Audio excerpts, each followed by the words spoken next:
Good day mga ka-sports natin dyan.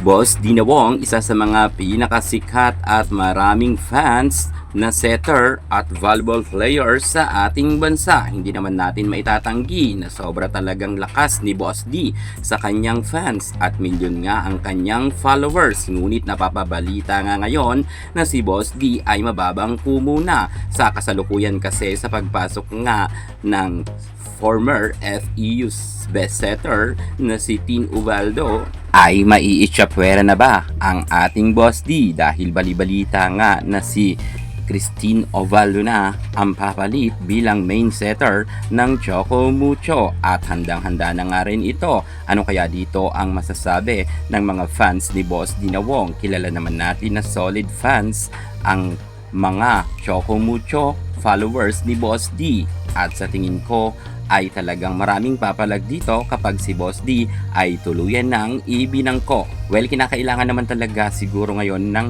bagong timpla ng nasabi nating Choco Mucho. Alamin ang buong detalye, pero bago ang lahat, subscribe ka muna, click ang ating notification bell para lagi kang updated sa lahat ng issue sa volleyball. Susunod na!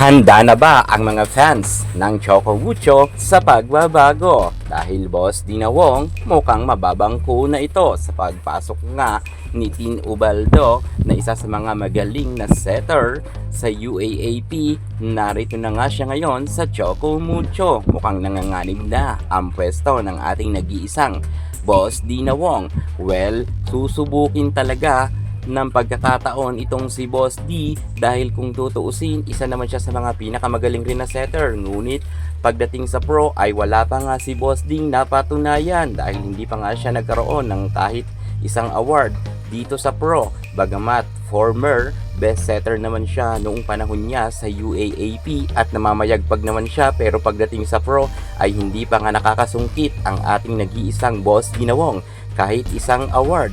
Well, kung tutuusin, ang masasabi ko dito, ito na siguro ang panahon para medyo mabago muna ang timpla ng nasabi nating Choco Mucho. Mukhang nababasa na rin kasi ang mga set ni Boss Dina Wong. Ngunit hindi ko sinasabi na mahina si Boss Dia. Malakas siya sa kanyang mga fans at sikat siya. At talagang punong-puno ang arena kapag naglalaro nga itong si Boss Dina Wong dahil ang kanyang mga supporters ay talagang dinudumog itong si Boss D. Kung saan man siya napupunta, talagang naroon ang kanyang mga tagahanga. Pero ang usaping ito ay hindi naman to pasikatan.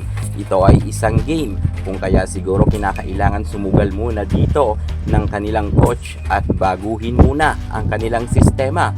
Mukhang dito naman ay susubukin ang ating bagong setter. Sa tingin nyo, kakayanin na kaya ito ni Tin Ubaldo na pamahalaan at pamunuan niya bilang setter or main setter ng Choco Mucho?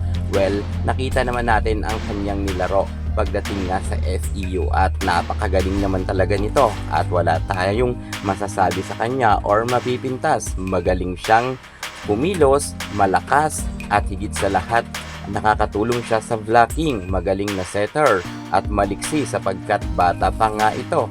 Well, kung sakasakali naman na si Boss D ay pauupuin muna, makikita naman natin na maiintindihan to ng mga fans ng Choco Mucho.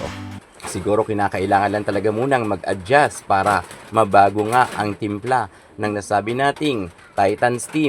Pero kung ako inyong tatanungin, dapat kumuha na lang ng magaling na wing spiker ang nasabi nating Choco Mucho sapagkat marami naman silang mga magagaling rin na setter. Pero dahil ito ang desisyon ng pamunuan ng Choco Mucho, baka mas kailangan talaga nila ang setter. Pero kung ako ang tatanungin, mas kailangan nila yung mga magagaling na opposite hitter at outside spiker.